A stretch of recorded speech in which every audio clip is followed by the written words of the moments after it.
Grizz. Okay, I gotta admit, he is cute and he does some pretty strange things. Like dancing. Yeah, the cha-cha.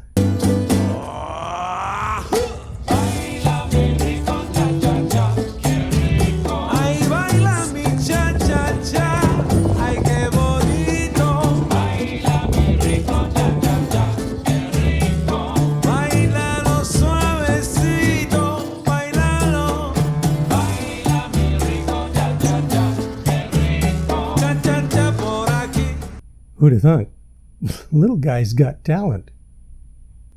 We are beelining it to our next boondocking location, but there's something not right and I can't put my finger on it. Our target today is Quartzite, Arizona, one of the BLM meccas of the lower 48. Hey, and it's in state 48. Get it? Arizona is the 48th state in the Union.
Now, we don't often film our fuel stops, but this was kind of unusual to say the least. Any thoughts on this one? Let us know in the comments below.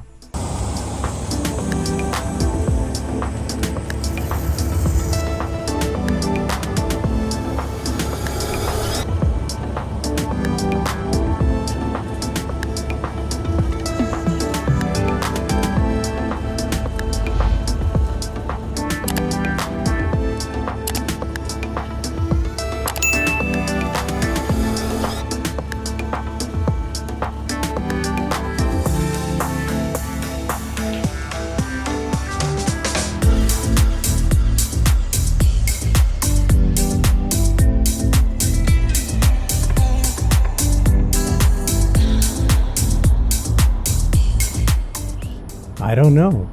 Have you ever stopped at a brothel? The best place in the universe to get probed. So sit back, relax, and let us do the work. And prepare to have your thoughts read by me. It's alien to me.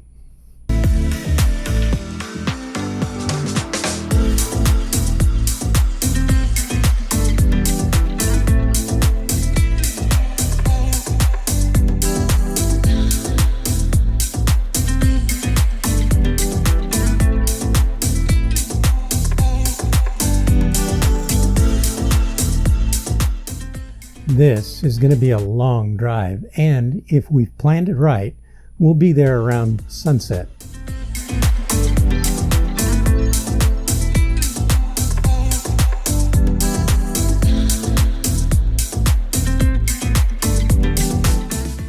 The exact location is the High Jolly Dispersed Camping Area, so we are working our way down 95 South in and out of California.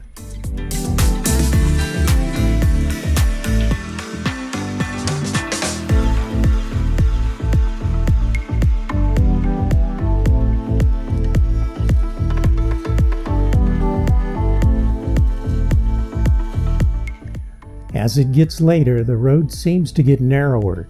Grizz sleeps comfortably in his throne, and we drive while my mind keeps drifting back to that problem with the RV. I still can't seem to put my finger on it. I know that it's not mechanical, but electrical.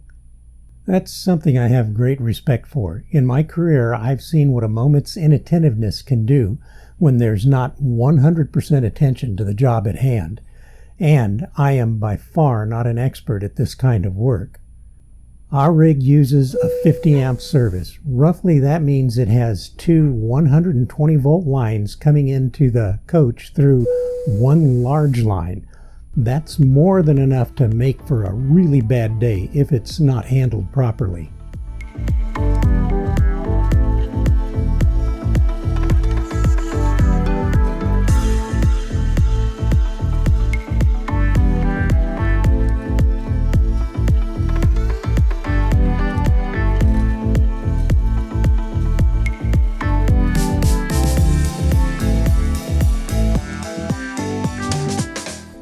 What seems to be happening is that our solar is working fine, at least since I figured out that it was never turned on.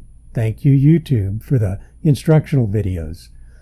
The solar is one 300 watt panel, a Jaboni controller, and two cheap from the dealer AGM batteries with an inverter. The Jaboni panel and inverter came from Grand Design and were set up by the dealer. In our case, it was set to optimize wet cell batteries and was turned off. Most RVs have some kind of converter battery charger system to keep the house batteries topped off when you're on shore power or running your generator. That had to be the problem. Finding it and checking to see if it's working was going to take some more online research. It's getting later in the day and the miles are melting away behind us. The desert views are just beautiful. We are getting closer as the desert southwest gives us a beautiful sunset. Not much further and we'll cross over I-10 on the Cali side, then a short run to Quartzite and up to High Jolly, which, by the way, is one place out here with great cell service. So we should have some nice connectivity with our T-Mobile Sprint package.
Now, we really don't like setting up in the dark, but we'll turn our level mate on and drive around prospective sites kind of slowly until we find a somewhat level area. Then all we're going to do is unhook the RV and let the level up on it finish the job.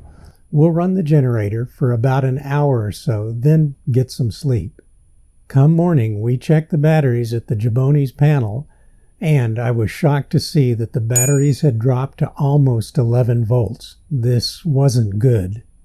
That settled it. It had to be the converter.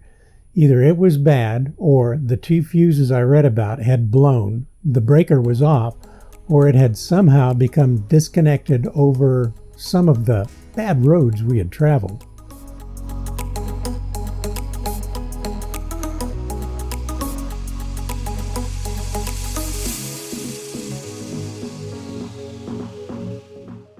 Well, the circuit breaker was fine. This would be one of our shortest boondocking experiences.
The one good thing was that the solar seemed to be doing its job, and slowly the voltage began to rise, as did the sun. We waited long enough to get enough juice to raise the jacks. In the meantime, we cleaned up and made sure that all the house power was off, then made our way to Mesa, Arizona, where I would have the time and resources with full hookups to tackle the problem. Fortunately for me, the converter was fairly easy to get to behind one of the basement walls.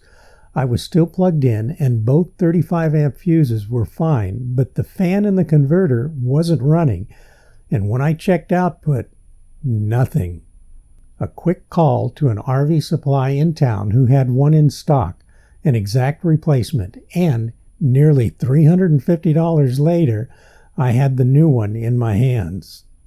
Just on a whim, I checked those original batteries, and they had dead shorts. They had to go as well. Another supplier in town had two better, more amp hour, and better warranties in stock.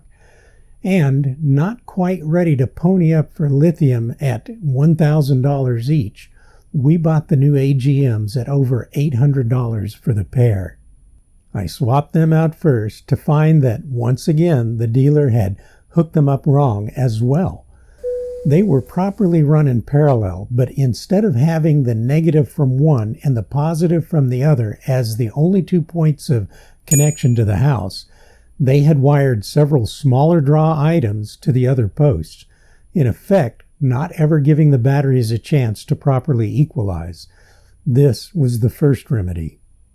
After that, it took me about an hour to remove the basement wall and access the converter. It turned out to be an easy plug-and-play swap, though before I started any work on our electrical, we disconnected shore power, turned off the battery connection, then turned off the solar, and isolated the negative battery terminal. Once done, I switched on the power and waited with a fire extinguisher in hand till our surge protector kicked power back on. A loud click, and we had power again. It appears that I hadn't let any of the magical smoke out of anything important in the house. Now, we slowly turned on all our systems. I could hear the converter's fan kick on, so I double-checked that the converter was making power. What a relief. It looks like everything is working the way it should. One of our friends, Paul, at the park, who we met our first year of full-time travel, took the old converter, drilled out the rivets that held the cover on, and found that two large resistors inside had fried, literally. He was amazed that neither of the fuses on it or the circuit breaker had tripped. Just a side note, anything in your rig that runs on 12 volts, lights, thermostats, AC water heater thermostats, fridge, and the fans, even if it's on propane, stabilizers, slide outs, power cords, and hose reels that still needs the 12 volts to run will not work if the batteries aren't charged. The converter we now have is a slightly better one than the original, but there are better ones which will charge your batteries more efficiently and quicker.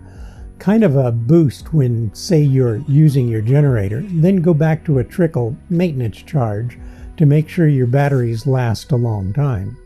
But you have to always watch the health of your house's 12-volt system. If you don't have some kind of good battery monitoring system like, say, what Victron makes, you should consider getting one for your RV and learn to use it and what the values mean. Hope this experience gives you all some food for thought and in some way entertains. So if you have a moment, leave us a like here on YouTube. Till next week, please travel safe.